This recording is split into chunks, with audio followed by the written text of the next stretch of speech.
Welcome to the Fighting on Film podcast, the podcast all about classic and obscure war movies, from the Normandy landings to the days of chivalry and swords. If it's been captured on film, we're going to try and cover it. I'm Robbie of RM Military History. I'm Matthew Moss of Historical Firearms and the Armourer's Bench.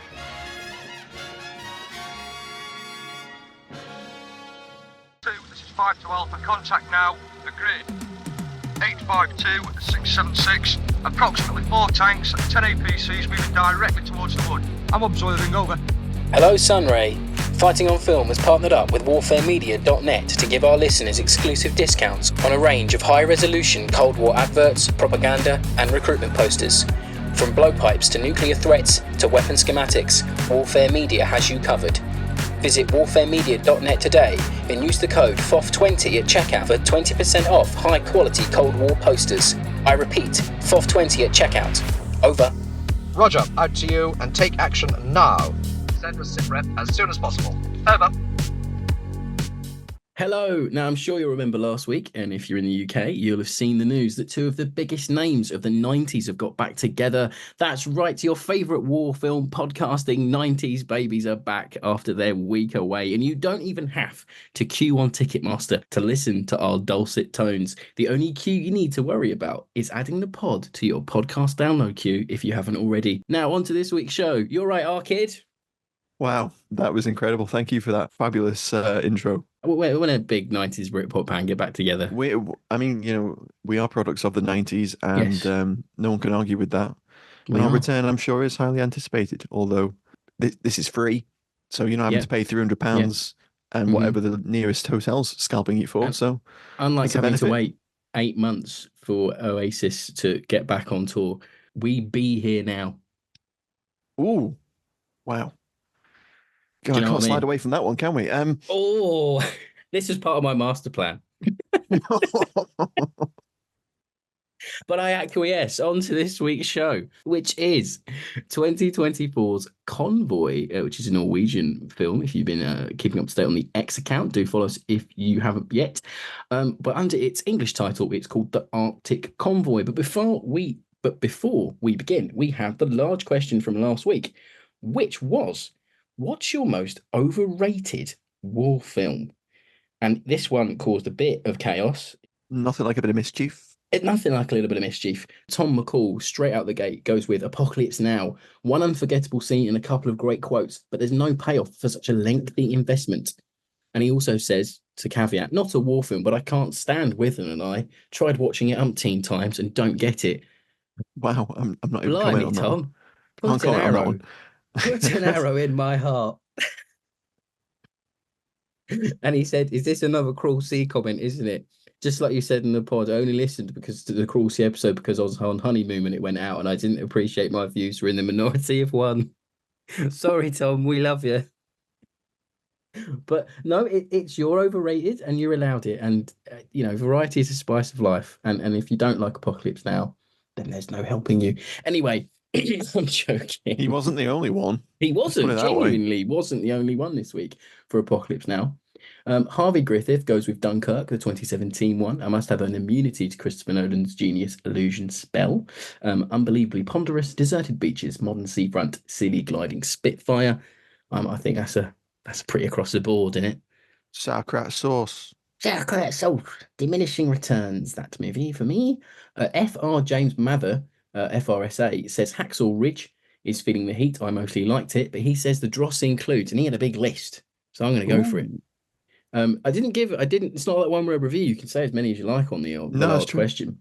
He goes with Green Berets, Battle of the Bulge, Aces High, The Blue Max, Zeppelin, D-Day 6 of June, Pearl Harbor, Midway, Force 10 from Navarone, Anzio, Kelly's Heroes, USS Indianapolis, Rambo, and Captain Corelli's Mandolin.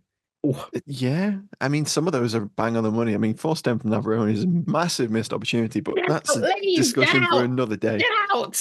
Get out of my podcasting studio that doesn't exist. Get out of your own box room, Matthew.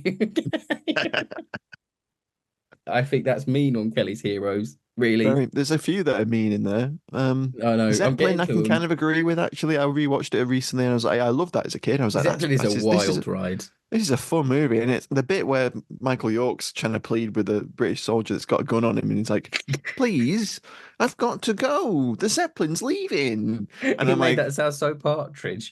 Please, "Please, please, Lynn, the Zeppelin's leaving. Lynn, please cast off those guidelines." Oh, that'd be amazing. Just reshoot it with Steve Coogan, please. Please, God, Um, yeah. Ace is high. You've got 10 Yeah, minutes. Make it a like good one. no, Ace is high essentially. Aces High's fine in my Ace is book. high's journey's end in the Yeah. sky, isn't it? Yeah, that's all right. Yeah. Battle of the Bulge can't disagree with. Midway 2019 was like watching a video game cutscene, so I'll give him that. It wasn't terrible, but I wasn't. Yeah. Kerry Thomas goes with Full Metal Jacket. There, I've said it out loud. Okay. Oh, Harry. Oh, No. dear. Oh. Nigel Hayworth says a bridge too far. My. Good Lord. Oh my. We're clutching some soft pearls this week with this one. We really are.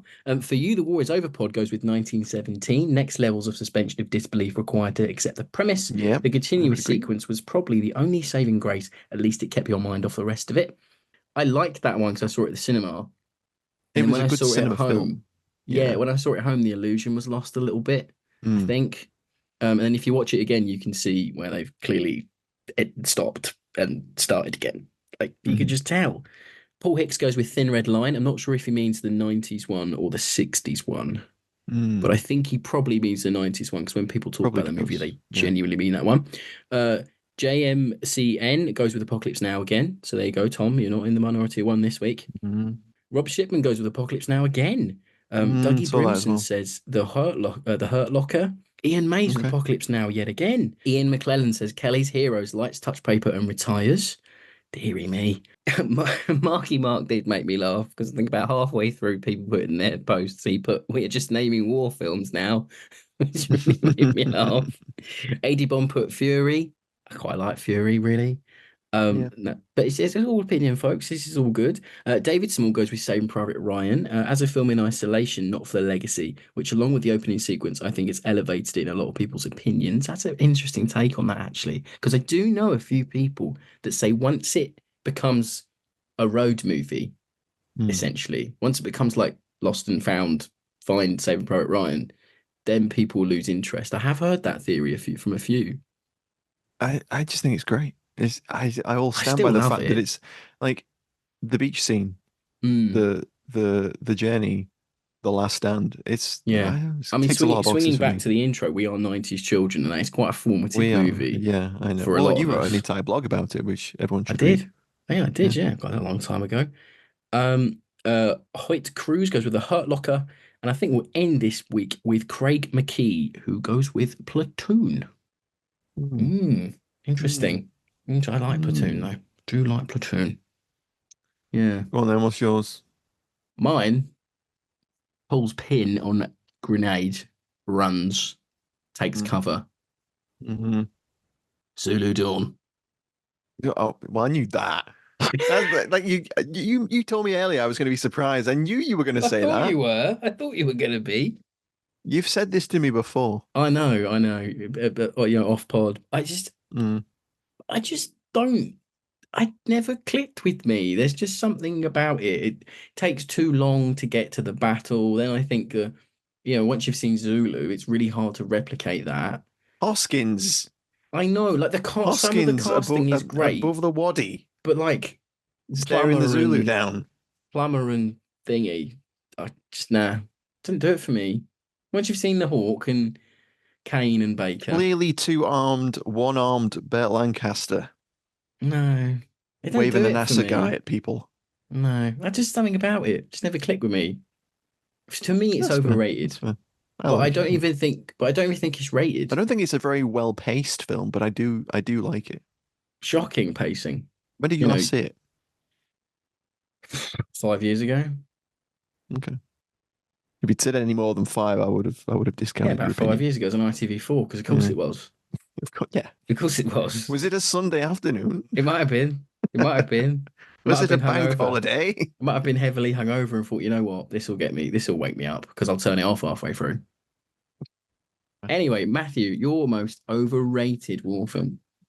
It's Force 10 from Navarone. Such a shame.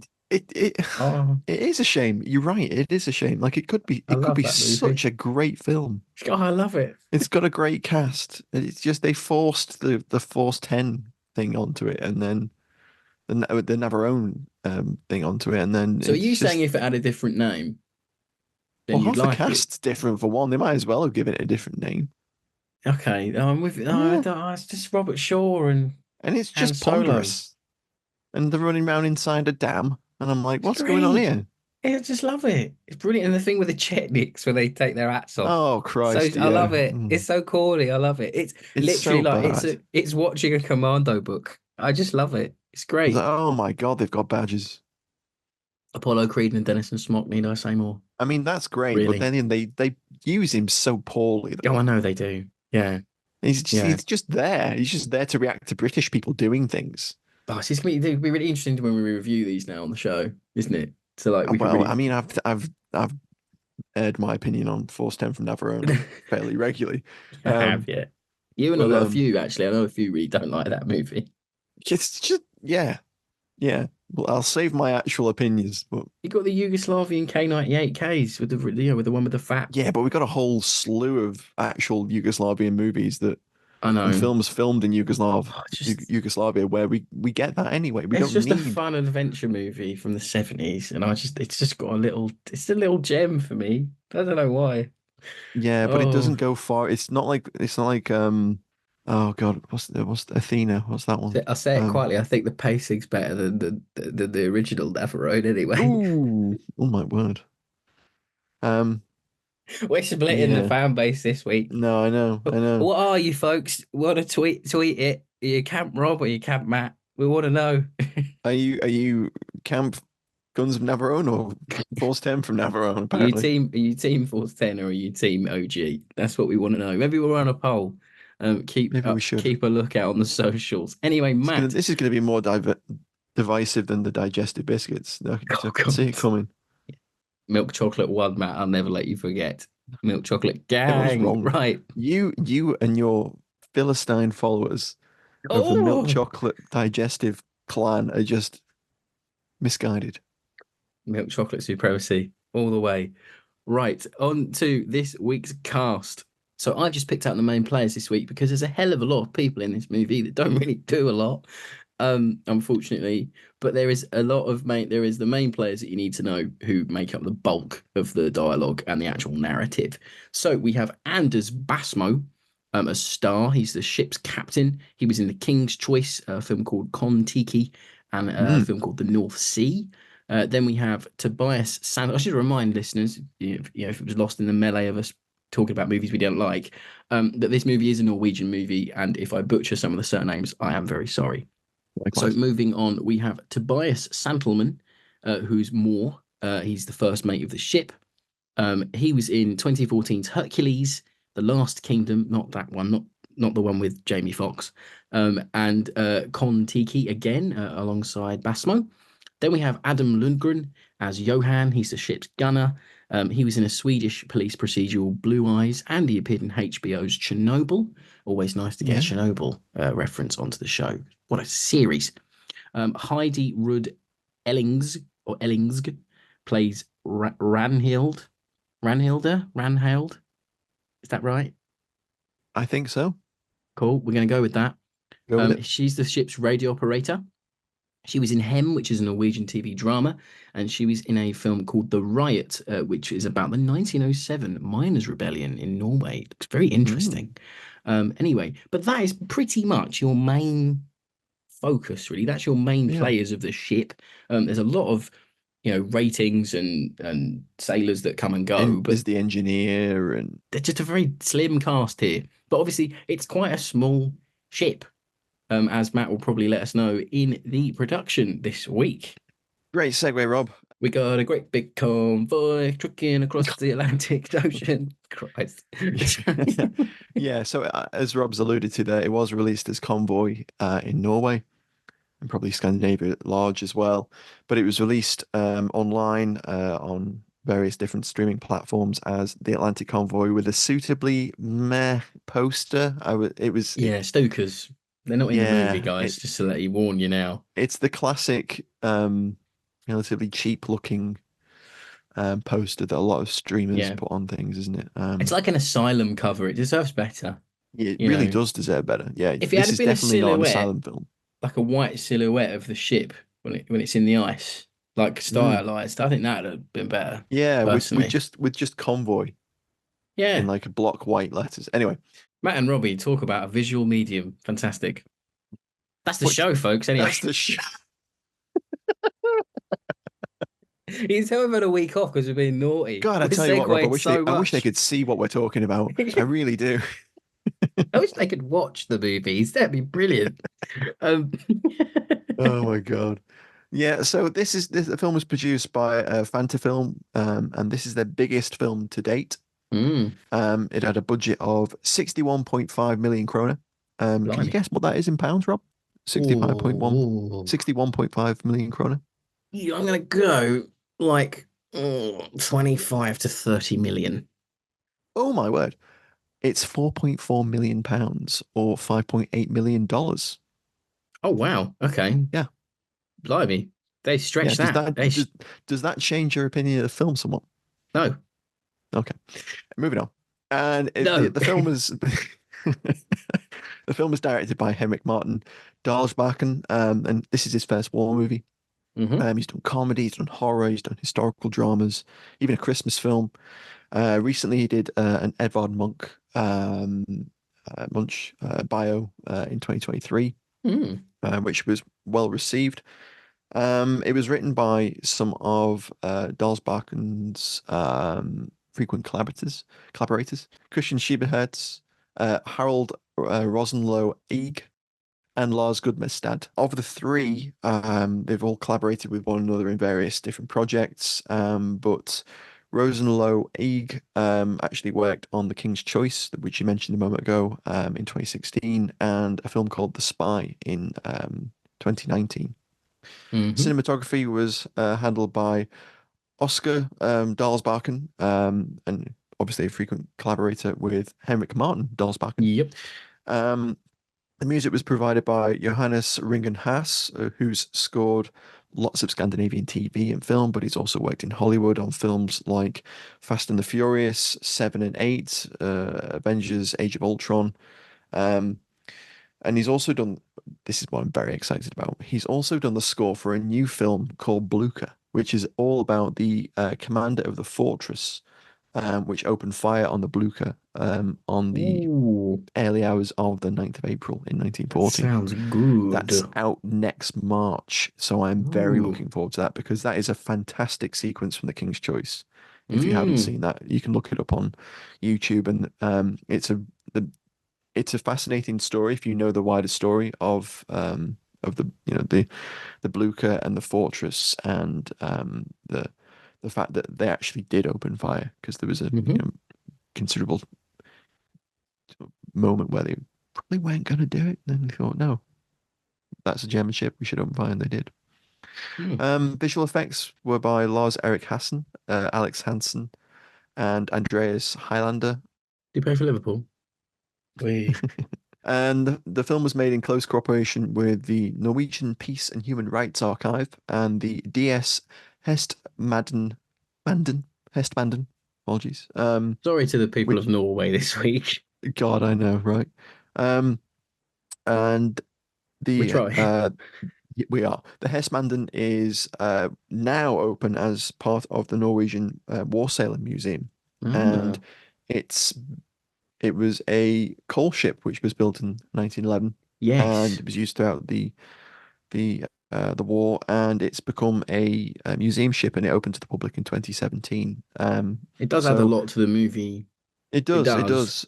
And a lot of the sets and a lot of the CGI is based on the Mm. ship. It's truly earned its Um, place in the retirement home for vehicles that were in war movies, alongside the Grumman and any other uh, vehicles we've put in there. Yeah, it's a place on the wow, veranda. great throwback to that, Rob. God, my brain was like, oh, hang on, remember something we talked about 4 months ago, Robbie? That'll go down well. Christ, I'm not going to edit it out. I need people to hear my wild ramblings. I've Of been course, that's why very we do the ill. pod. I've been Um, very uh, ill, folks. A Randolph Churchill this moment. is your That's what's Randolph going on. Churchill speech Yeah. moment. Okay. The listeners will remember the care home for For retired vehicles. vehicles. They'll remember it. Get in the bloody army, Winston. Make me proud. Getting us back on track. Bjorn Rosendahl acted as the historical advisor, and he works at the Norwegian Peace and Human Rights Archive. He has a PhD in studying Norwegian merchant fleet during the war, Oh, nice. and in a release from producers when there was a Norwegian sort of a national news magazine put Mm. out a discussion with a veteran merchantman that hadn't actually been in the war but knew men that had been in the war, who was like, I don't actually know if they would recognize any of themselves in this film, was one of the Oh, quotes, which was quite interesting. But is that a dig Rosendahl, or a not? little bit, yeah. The Right. piece that he had good things to say about the film, but there was also elements of the article where he was, he wasn't too overawed by it. Yeah. Um, and in that release, Bjorn is quoted as saying, "In my work as a historical consultant on the film, I have experienced that Fantafilm has always treated the real story with respect and taken seriously how the war experiences have shaped thousands of war sailors and their families." Hmm. So just to give a bit of context around what the film is based on, the film's based on the fateful convoy PQ-17, which left Britain in the summer of 1942. About 41 ships, and they were on their way from Iceland to the Russian northern ports, and their Murmansk, isn't es it? They were going to Murmansk. Murmansk, yeah, Yeah. and their escorts were pulled because they thought the Russians, the Germans were going to attack the convoy in force, Yeah. and Because of the course they're convoys. going to use their Kriegsmarine. They've been attacking shipping with their own ships for years now. Like an absolute blunder. You can't Surely they're deny going to that. use it one day. Um, Surely. and essentially the convoy scattered and took Mm. very, very heavy losses, and that's kind of what the film is based on. Yes. Yeah. It doesn't directly tell you, but you can heavily imply it. No, indeed, and it does the classic inspired by real events prologue at the very Yes. beginning of the Yeah, there's film as nothing wrong with well. that at all. Mm-mm. No, and it's very rare as well. I must caveat as well. It's very rare to get a merchant navy film anyway. Oh Like, no, I was how many thrilled of when them we are saw the they? trailer for this, and the trailer Yeah, was great, and trailer was fantastic. I enjoyed the film.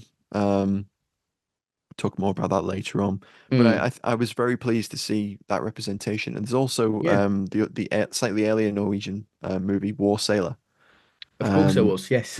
from 22, which was, I think, at the time, and probably might still be, the most expensive Norwegian film ever made. Mm, Um, and that's had some good reviews. I haven't yeah. actually seen it yet. I've been meaning to watch it.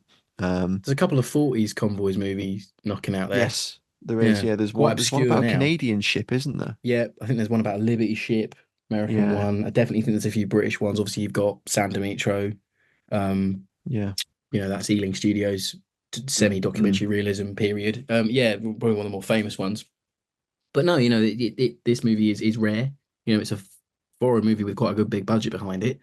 Um, and Yeah, and it's it's about good to merchant see. navy. Yeah, it's good to see a focus on the Scandinavian experience of the Mm, war.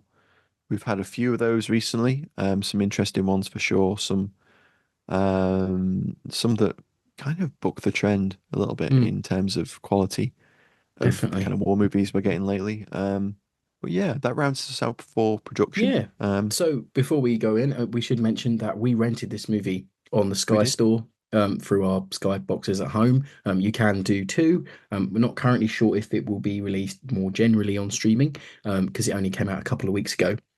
At the Yeah, time of recording. it's available on YouTube, Apple, Yeah, rent it all in the usual Amazon, places. all the basic major Mm, streamers in the UK and probably elsewhere as well.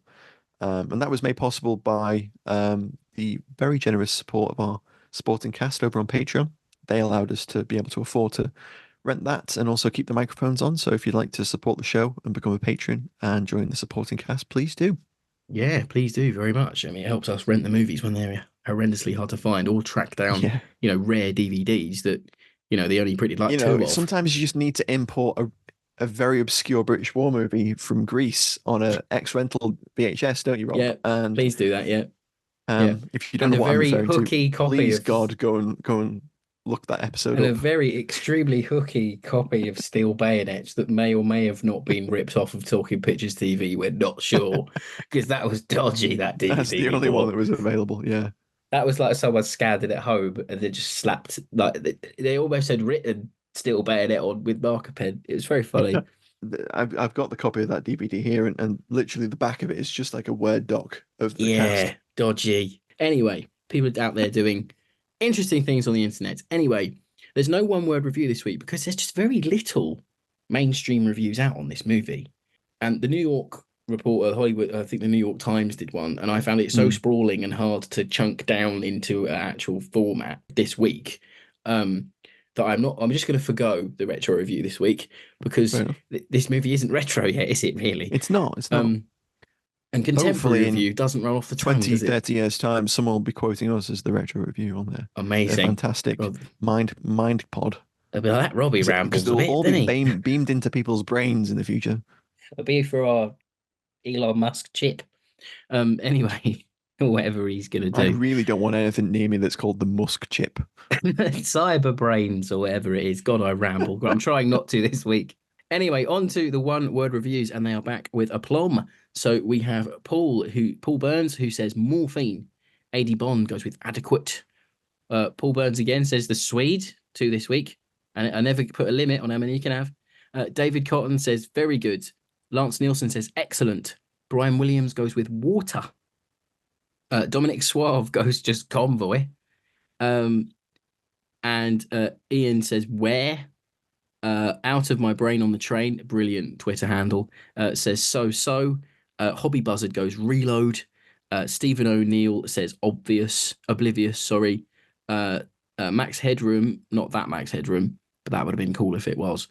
Says slog. Alex W says wordy. I assume that's because it's been subtitled. And then rounding us out this week, we'll go with Dave Bowen. It says Chris Christopherson, which I quite like. I'm So, yeah, assuming he pretty- means the captain looks a bit like him. I think he does. Yeah. Yeah. Well, you We likened got him to Captain Birdseye, so We yeah. did, yeah. He did look a bit Captain Birdseye if you put the beef on. If he was actually chowing down on a pack of fish fingers or whatever. Not now. They're not their prices. They're under Starmer's government. Christ, you can't even have fish fingers anymore. Bloody hell. Can we not get political on the podcast, please? It's just the current Prime Minister, man. There's no political charge behind it. But he's yet to lower the prices of fish fingers. You just cannot deny that. That's very true. Yeah, I'll let you have that. exactly. So all this talk of fish fingers has made me hungry for this week's Alley Tally.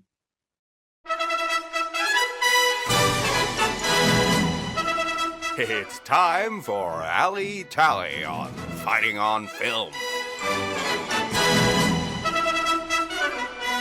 You can tell when we've had a week off. I'm not cutting this. You can tell when we've had a week off because we're so naughty. We just come out with all the segues and random rubbish that comes in our brains.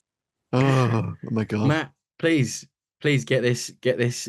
Much like PQ-17, all regimentation of of this week's show is just dispersed. So Matt, please get us back on track.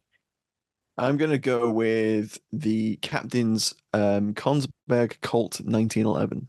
Oh, is that what it was? Yeah, Ooh, yeah. Very nice. So it's probably a relatively little known fact amongst people who aren't historic firearms nerds like me. I hate the word nerd, actually. I'm going to have a minor segue here. Hate that. My tangent, rather. I hate being called that. Anyway, folks, this week, I swear to God we've seen this. I swear to God we have opinions about this movie that you might want to listen to. I swear to God. Oh my God, someone hand me the mess Kongsberg Colt. I need it. Keep control. Yeah. getting back on track. So yeah, it's a little known fact that the Norwegians actually made the Colt 1911 under license Oh, I didn't know that. for quite a long time. So I was like, oh, when he pulled it out of his captain's safe, um, I I like was like, that it oh, was in a that's a, safe. yeah, That's yeah, cool. yeah, I did like that bit. Yeah. yeah, responsible Mm. gun owner. And he pulled that out, and I was like, oh, okay, nice, nice. Mm. That's a cool inclusion. I like how But he there's went plenty for of other stuff. that captain went for near every like bitter old salty sea dog, hard nosed captain cliche. I'm not beyond maybe shooting one of my men. I'm not beyond brandishing this weapon. I don't know any of their names. I don't Yeah, need to know these exactly. It's people's all he says names. all the way through. Yeah. It's like I don't give a about these So people. I was like, well, what happens in a crisis, mate? He It, gets the Colt out the safe, Rob. it That's what just happens in a starts waving it crisis. about. You He's like, tell me what's you. going on. It's Hey, his mate. pointing Colt. Get me my thinking pistol. You know. But no, that it was a very cool scene. That I like that he just went for gunboat diplomacy. He went for Colt 45 diplomacy, didn't he? Yeah, yeah. He was just like, you know what? I know what will calm the lads down. Me strapped up. That's what will calm them down. It's just, and there's a very cool scene where the guy who is like the main antagonizer in that scene spies the pistol, and he kind of Mhm. just gives the captain a glare. I did quite like that. It was a good Yeah, little yeah. scene. Mm, There's also I a like scene that. where the captain retires to the hold of the ship and just sort of pulls an SMLA out of a crate, I assume, and he's like Yeah, sat in a morphia-induced haze, just yeah. cradling a SMLA. It reminded me of The Shining, that bit. I don't know why. Yeah, he was pretty on it, wasn't he? Yeah, I Mm. like the bit where he's like, "You didn't actually have to put it into the carotid artery of my neck. You can put morphine anywhere." Yeah, He's- Um, moaning. Yeah, just for context of that, obviously, I mean, there's a point in the film where the captain's wounded and he's has a bit of minor surgery, and then he's resting in his cabin, and they put him under with some morphine, just to help him recover. And then the first mate takes it upon himself to keep the captain doped up, longer than he probably would have been in yeah. reality. So I Keeping him we've hazy. we've done the classic thing, Rob, where obviously I do need to throw out that this is a spoiler review. So if you've gotten the 40 minutes into the episode that you probably are now, That's um, not that bad, really. That's not that bad, I don't think. not for us, it's not. Wait till they hear about the killer whales. No, I'm kidding. There's not. you know, but like no, that's not that bad of a spoiler, really. That's not that bad, No, I no, it don't isn't. think. But No. obviously, it's a spoiler review. Just We win occurred the to me then war, to mention it folks. because The biggest spoiler of them all. We the win convoy gets there. Oh no. Shit. Um, yeah, because we are notoriously bad at pointing out that these things are spoiler reviews when they're new films. Every episode of the pod is really if you've not seen the film. And I know a lot of It FOF is. listeners that listen regardless, which is I lovely know, of them. and God bless them. Yes, And God bless them. No, yeah, no. appreciate So them. right. So I'm gonna go off piece here because I get absolutely rattled by the FOF fans for not knowing anything about ships, right? So this week I'm gonna talk about planes, something I also know very little about. Matt remembers me trying to ID these planes, and he Yeah, let me do it in my own time. It took me a hell of a long time, he did very well, must everybody. I must admit, I clocked that RAF Hudson bomber You so did. fast, so bloody fast. So there's You two did. quite unexpected aircraft on show in the movie, which is a RAF Hudson on depth Mhm. charge duty, really early on. Lovely to see it. When did you ever see Really that? nice bit of CGI. Never. Really good. They've clearly put a lot of money and time into that because it is Probably the only time you'll ever see a Hudson on screen. agree, unless it's stock footage. And then there's an extremely rare appearance, and this one took me a lot longer, folks. A lot longer than it really should take anyone. And I call myself a historian. Book will be out in 2025. Just get that in there. It's not about this plane, by the way. No, God, thank God it's not. Right. A very rare appearance of a fairy albacore biplane with a torpedo strapped to it. Lovely. Mm. There's about 3 of them. Beautiful. Just really nice. I did not know a great deal about the albacore, to my utter shame. And having a little read a bit about it online was fascinating. They were at Malta. They were everywhere. Oh yeah. Before they were retired in like mid 43. Yeah. And I reckon this one flew off HMS Victorious, which was attached to PQ-17 for a little bit. Oh, he's even got receipts, folks. Love it. Really nice. No, just really nice to see them. And then, It but it's only was. very briefly. It's like a 3-second clip, to show they've still got air cover and show that the convoy's not all solid off yet. What about And the German aircraft, Rob? yes, right. So this one is up for debate, folks. And this one took me and Matt quite a while because quite a lot of German medium bombers at a glance look rather similar, They and there'll do. be a different tail fin or a different turret, Mm. or varying More different than levels more of than three engines engines. or whatever it is. Yeah, so I was like, oh, it's a Condor because it's a Navy movie. It'll be a Condor. And that's the only one I know. So I'm just constantly being like, it's a Condor, but clearly not a Condor on further looking online. We've narrowed it down and we're obviously open to, letting us know what it actually is on Twitter because by Oh yeah, God, you please will. do. Yeah. And please do. We think, we think they are German HE-177s. We think they think might so. be those. And they're very well CG'd in too. They Um, are. They are You very can get good. some lovely shots of them, when one gets hit and it dives into the water. It's all very good. Very tight, close shots. The one thing the movie does do, and I'll give it some credit, is that it genuinely makes you scared of planes. They are very isolated. Yeah. One decent hit from this HE-177, it's going to go up. The cold boat or whatever it is, it's going to go up in smoke. And the amount of ammunition they're carrying as well. So you think there is a lot of tension in those moments when they're being attacked, and you see the sort of fragility of a merchant ship. It's got one Orlican on it. Yeah. Yeah. The bow Orlican. The bow Orlican with a Swedish gunner who grew up in a forest that they made the Car 98K stocks from, which is Oh my one God! of the greatest. What incredible backstory for a We've not supporting had character. a backstory on the Ali Tally, but that is Ali Tally worthy. Just brilliant. I hate. Why do you hate the Germans? Well, they cut down the forest I used to walk through as a kid They to make killed the forest that I 98 loved. stocks. Yeah. And ironically, they never hit their K98K target throughout the entire war. They never produced as many as they needed. So what was the fucking point? Got Volkstern running around with any old shit, and they can't even give them the fucking bog standard rifle. Come on, sort it out, OKW. It's not OKW, is it? It's bad. Anyway, no, but there's a cracking alley tally this week. Some really cool stuff. You've got boxes of Lend-Lease. There's the white paint. There's boxes of SMLEs, like Matt said. You've got boxes of K rations. And I was thinking, oh, K rations in that in 42 summer. Yeah, they came in 42. So that's all good. Not sure on the SMLEs being sent to the Soviet Union. I couldn't find any hard evidence of them we did being send sent them over. a smattering of unusual stuff. They got Vickers guns, they got Piats, they got plenty of other stuff like aircraft and stuff. They got Matilda 2s that they hated. You will shut up and like those Matilda coups. Okay, Joseph? I do You will not like it. I them. do not like it, Matilda 2. Send more Valentine. Send Matilda 1. Send Matilda Superior 1. tank. Superior tank. Send more spam. It's delicious. Bofors. There's a Bofors in the hole. Of course. We can't not talk about the Bofors. That's almost spoilery territory, folks. Again. We've already given them the spoiler warning 30 minutes into the show, so they're ready for this. Yeah. No, it's just cracking. They crack out of Bofors. They bring up the Bofors. They were literally going to fire it through the hold's deck cover. Yes.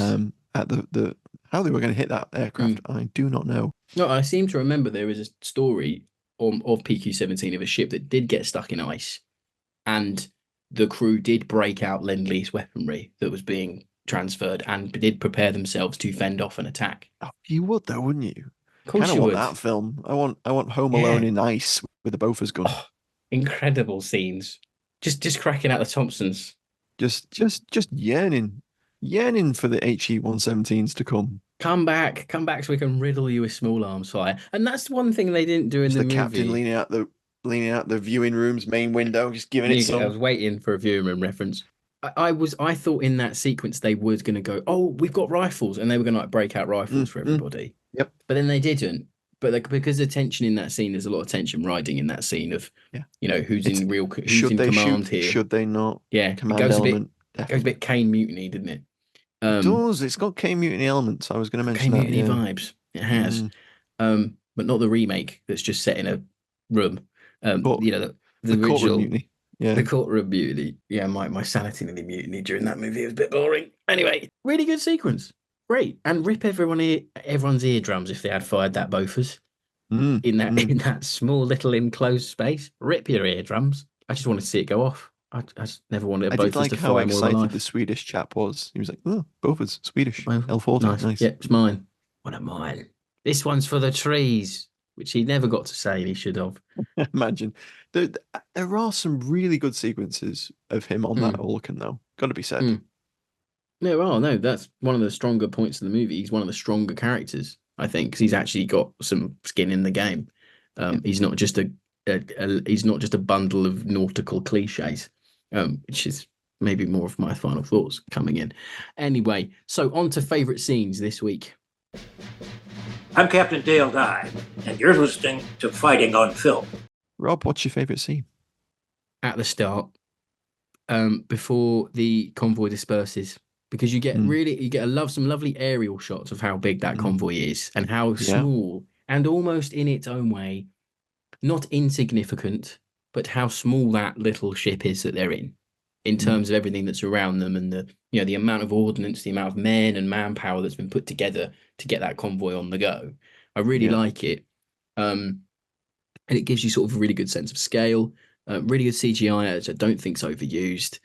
And then I really like that setup. I think it shows you everything you need to know. They are one ship in a convoy, and that's all you need. This isn't It establishes a bit of scale, doesn't it? This isn't a cruel sea. We're not in a very gunned up ship. We're not we're not on a sub. We're not in a bomber. We're in something that is almost unarmed. It's only got one Orlican. It's not fantastic for air defense. Really, something. But then when you've got the convoy around you, obviously you feel safe. And this whole movie is obviously about what happens when that convoy disperses around you, and you've got to make your own way. But then after that, I do have other issues with the movie, so I won't go any further. But I really like the initial maybe 20 minutes of that movie. I thought it was very good at setting up its plot. But yeah, no, that's my favorite scene. It's a very atmospheric opener, isn't it? With the Mm. fog and the exploding of the ships in the fog, and the Hudson and the submarine being the U-boat being strafed by the Hudson, dropping depth charges. That's a pretty cool scene. Lots of silhouettes off in the fog, and you do get some aerial shots where it gives a bit of the scale, and that is one of the strongest scenes. Yeah, I really liked the tension of the later engagement with the Orlican against one of the Heinkels, where it really ramps up the tension of is he going to hit it? Are they going to manage to reload? Because it's established that the young man's not the most competent assistant gunner. no, he's not. He's a bit green because the previous assistant gunner's been killed. And he wasn't even a gunner on the other ship he was on, was he? So no, exactly. He was a cook or something, wasn't he? Yes. Yeah, I think so. Something like that.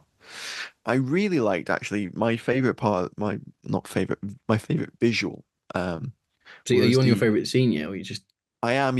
Okay, sorry. This is general thoughts around favorite scenes. But I really liked the capsized tanker shot. In the fog. Nice. Very effective, eerie, and with the banging and the clanging off in the distance. That was really effective. I really liked that. Yeah. And then they start doing this almost Cockleshell Heroes sequence where they're fending off the mines. Yeah, I didn't like that bit. Yeah, the sea was very calm. And the loss of the guy wasn't that hard hitting. And I ruined that for myself. And this is just an issue with me. I accidentally sat on my controller during that, my remote during that sequence, so it showed me how long the movie was left. So the jeopardy just went, because I was like, oh, they're not going to blow the ship up now, are they? You've got like 60 minutes left. So I kind of like ruined the tension for myself by mistake. I mean, it could have been the sea shall not have them. It could have been. It could have been. I didn't know it was. It might have gone that way. It might have ended up in a raft. Yeah. Might have gone all survive at sea on us. Yeah, I like that sequence. I thought that was actually quite effective. The tension. Some definite naval red shirts being sacrificed in that bit. Yeah, yeah, yeah. Um, yeah. I think that's me for favorite scenes. It's hard to Mm, pick one, to be honest. mm, yeah. It's just one of those films where it's hard to pick an exact favorite scene. Mm, yeah. Right. So that moves us on to final thoughts this week. I'll go first because I've got probably a more positive view of the film, I think. I think you may have. This is a Yeah, off divisive. This is one of this film. This has been a divisive movie, and we've had another week to ruminate on it as well. we have, and I Um, think interestingly, like my read on it is quite different to yours. So I thought that the film did a fairly decent job of setting up the main characters' relationships, like the captain and the radio operator, the radio operator, and they kind of do establish the fact that the assistant radio operator that does get killed when he's fending off those mines, they do have a little bit of a relationship. There is a little bit of establishment for such a minor character. It's not barely. enough to make that scene as No. effective as it could have been. But anyway, Yeah. um, I liked the film, and I thought that it kind of did quite well for a 4.4 million pound film. I thought it was, you know, it ambled along at a decent pace. It lulls a little, but it you don't feel Mm. it, to my opinion. And there's genuine moments of tension where they do build some of this. Good God, they are on their own now. They're being strafed by multiple aircraft. The Orkan gun's all they've Yeah, got. it builds that really well. The And I isolation think, of yeah, it, and I they think do really well. the score is quite strong in that element of the film, and I Hmm. think that gives a good lift. The first attack sequence is a prime example of that.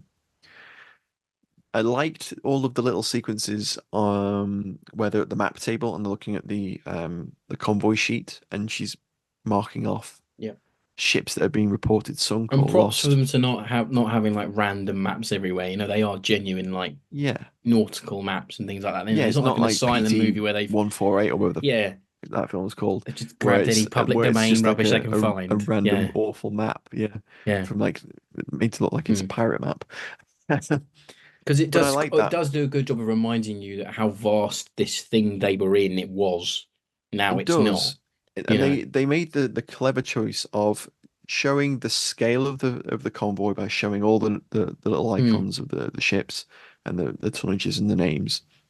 But they didn't do the thing where they cut to like CGI sequences of a random ship you've never seen before getting Yeah. sunk or sinking. Yeah, they Because didn't that do would have that. taken you out of the ship that we're with. But it also establishes a good amount of scale, and I like that. Um, Mm. the best relationships that we get within the film are the gunner, the Swedish gunner, and his gunner's mate. Um, they establish backstory quite well. There's some subtext at work that we discussed. Maybe we were like, maybe.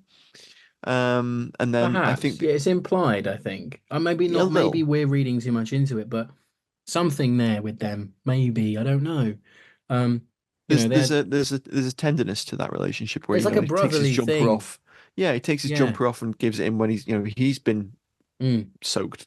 And additionally, I quite like the back and forth between the captain and the first mate. I think the first mate has quite a complex character, but I think what they do is they only really explain why he doesn't want to go to Murmansk and why he doesn't trust the Russians to help them a little bit too late in the film because he kind of I think reveals so. that he was the captain of another merchantman and basically they sank. They had plenty of time to get off the boat. They all got off the boat into the rafts, and they were quite close to They could see Russian Murmansk, ports. essentially.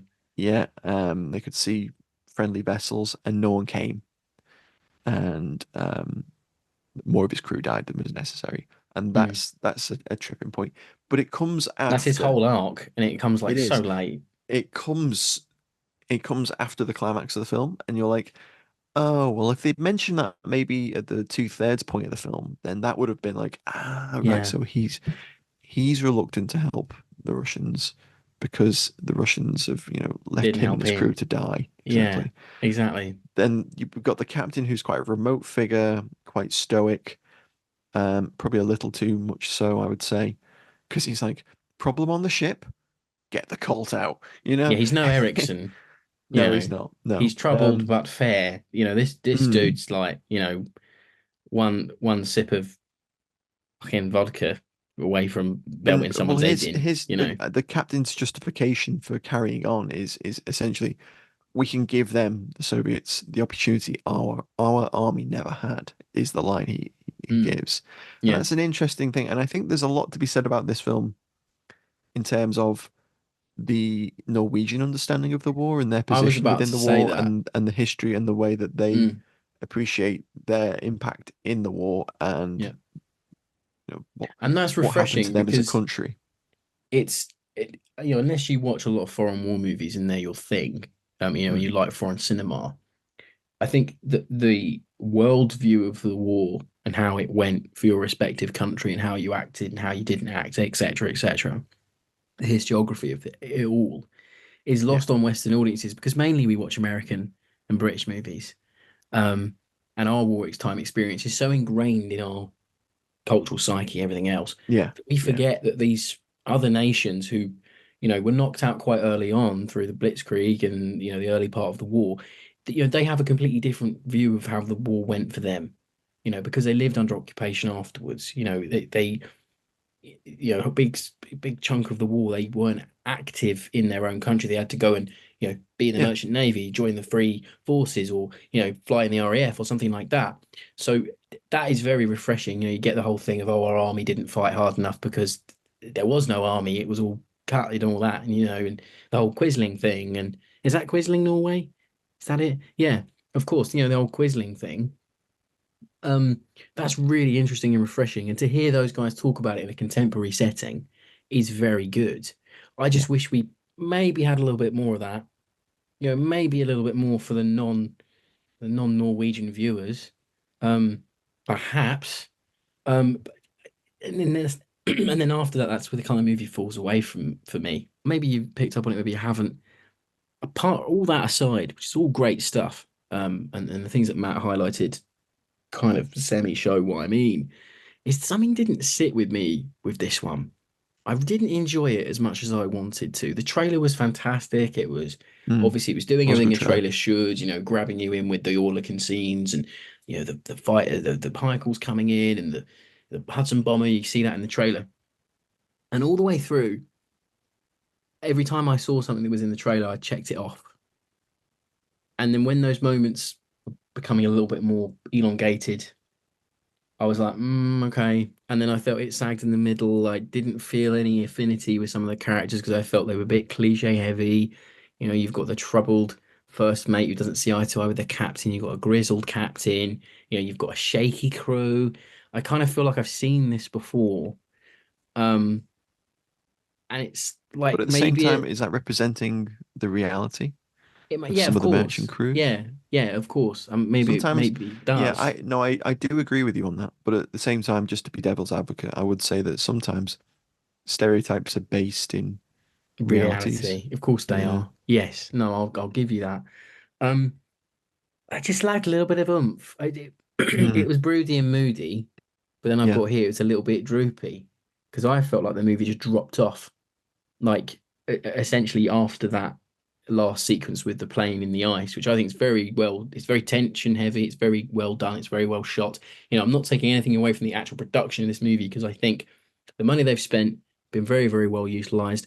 The cinematography is very good. The grading Mm. is very good. The sound design is Yeah. very good as well. But for me, it's the dialogue and the narrative that kind of lost me. I wanted to see them get to Murmansk, and the fact that they robbed me of that as me, just me alone, I was like, oh, I kind of want to know what happens now because all the interpersonal conflicts have been resolved, and we don't even know if they Yeah. make it to Yeah. Murmansk. And I was a bit disappointed. Um, The yeah, I reveal that the just captain's an orphan and that's why he's so distant, again, came too late in the film. way too late, It's just way like, too oh, right, late. okay. You're an You know, orphan. Right. he could have said like, "Oh, the Norwegian army abandoned us like my father did," or something Yeah. like that. Just drop it into like a conversation, to give us a little bit of something. So we go, oh, okay, maybe that's why he's distant. Oh, maybe that's why he's the way. Maybe that's why he's not learning names because his family abandoned him. Yeah. It's like all these little things that maybe would work in there. But like, I just felt like Sometimes I wonder whether the nuance is lost in the subtitles as well. I think with that these as well. scenes. I think that as well. I really do. At least it wasn't a horrific kind of Netflix dubbing where they dub it Yeah. because that really takes everything away. I don't mind reading subtitles at all. And I think that, the acting's very good, I would have as liked well. them to have killed off a main character I at think so. the midpoint. I think that would have given the I thought they were film. going to kill the captain off. I really Yeah, felt they were I going was to do quite that. surprised they didn't, to be honest. Or Hmm, they could have really flipped us and they could have killed off the first mate, and that would have been really maybe. interesting. I just didn't. Um, I just didn't care enough about the people, I well, think, this at the is end of the it. day. And the female character, which I thought was very interesting, that they included a female character on an all-male crewed But ship. they And gave her absolutely nothing to do, well, this really. is what I was getting to the point of. They don't. She didn't have any backstory. She didn't have any. She just tended to feel like the captain had a better viewpoint than the first mate, and that was it. And it's a Yeah, very yeah. simple relationship between her and the two, Mm. lead officers of the vessel, the And captain then and the and that first whole mate. thing, they go, oh well, I don't really know Morse code, and you're thinking that's going to be really important. Never comes up again. Yeah, yeah. Like it was setting up these little things where I think, oh, that's going to be really important. Maybe they can contact another ship to come and help them. Oh no, but she doesn't know Morse code properly enough, and oh no, they say something wrong, and it steers away from them or something. There could have been Yeah. something there for her to do, and it's a shame that she's one of the main players and she's constantly being lent on by the captain and Moore, the first mate. She She's has nothing to simply a do. sounding board, isn't she? She's not Yeah, used for anything essentially, more than which is just for them unfair. to view, Yeah, for them to air their viewpoints. grievances. Yeah, she's like a Mm. middleman, which is a shame. Um, yeah, it just lacked something, and I think it's also as well. I get like an empty feeling with this one. Like I don't want to say it's awful because it's not. It's doing a lot of good things, It's very but competent. I think you yes, you touched on some really important points there. The sound design, the score, the cinematography, the mise en scene's good. I thought it was well paced, so we disagree on that. I mm, thought it was okay. I thought it moved through its acts in a fluid way. I know what you mean about it kind of sagging a little bit in places, but I thought it moved fairly well. I thought the acting was decent and they worked well with what they had. I thought the score was good. I thought the CGI was really good. CG is one of Um, the best things in it. It's one of the best CG I've yeah, seen in a yeah. in a And non-Hollywood they movie eke for out years. every krona of that Oh budget. God, yeah, yeah. I would have really liked to see more impact of the weather because we I get think one so. sequence where the gunner is chipping off ice from the Orlok and he's like, "No, we can't use this. It's frozen up with ice. We can't do Yeah, it." But there was no rough seas, there was no mm, freezing fog, there was no intense rains, all those things that we come to just associate with yeah. the Atlantic convoys and the North Atlantic and the Arctic convoys, rather, I should say. We just didn't get that in that, and I don't know whether that was the case for PQ-17, and that was a choice to be accurate to Mm. the weather conditions that they encountered during that convoy. But at the same time, they're the kind of visual touchstones and keys that you'd expect to see in a film I think so, and I set think it's because it set in the lacked a little Arctic bit of convoy. that as well. To round out me this week, as I've said it, I don't think it's bad. Definitely don't think it's bad. It didn't sit well with me, and I don't want to say it's a bad movie because it inherently is not. There's a lot going for it. Just didn't sit with me this week. Mm, It's like when you're watching it. The way I can describe it for people, when you're watching like a stand-up set or a sitcom, and the jokes are landing, and your brain says to you, "This is funny, but you're not going to laugh." Yeah. mm. This is the movie equivalent of that for me. When I know what I'm watching is well made, competent, everything's going for it, but something just isn't clicking here. That's my thought on Convoy. And I'd like to see more come from Fanta Productions and Fanta Films. I think they've got a decent They're track very record skilled. already. Yeah, Very they are skilled. I'd very like to see skilled. what they do next. You know, we'll get something on the early part of God, the Norwegian conflict. I don't know. imagine if British cinema could make films I know. war Mm, films competently like this at this scale. That be yeah. really would be something. And talking about Western efforts, coming up very soon, we have Lee the story of Lee Miller starring Kate Winslet. It's coming out on the 13th of September here in the UK. I think it might be followed up on Sky Cinema shortly after. Don't quote me on that. And more on that when we know. Keep up to date on the socials for that one because I can't say anything right now, Matthew. So stay tuned for any Lee Miller updates. And that was Convoy 2023, or the Arctic Convoy if you're searching for it on streaming, because I put Convoy in and nothing came up. It really annoyed me. Anyway, yeah, might have just been, localizing it. I do hope we watched the same film. Of course we did. I bloody hope we did. That'd be a very foff thing for us to have done. Yeah. No, One day it's going to happen. One day it's going to happen. One day. Anyway, do join us again on Fighting on Film for more war movie reviews. Don't forget to leave us a like and a rating on whatever podcast app you're listening on. We're still thank you for the recent reviews we've had. Some really nice some lovely reviews on Apple Pods. And you can also now review or rate at least on Spotify as well. You can. And we're working on the Spotify problem. Just to segue out. We are still working on it. The FOF Boffins are trying to get their heads around it. There's only 3 of us at FOF HQ, folks, if you didn't know.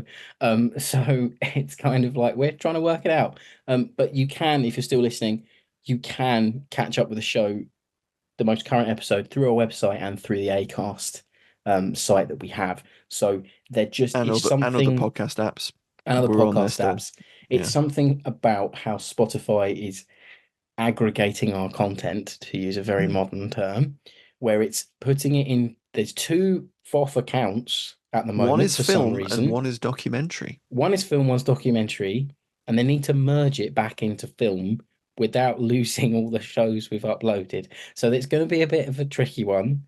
It's much like our PQ17. We're trying to grab it all back. There we go. I've come full circle, and that was this week's pod, folks. Thanks for listening. Do catch us again on Fighting on Film, and we'll catch you next week when we're not sure what the movie will be because plans, we don't know. Catch you next week, folks. Indeed. Thanks for listening, guys. Bye. Bye-bye.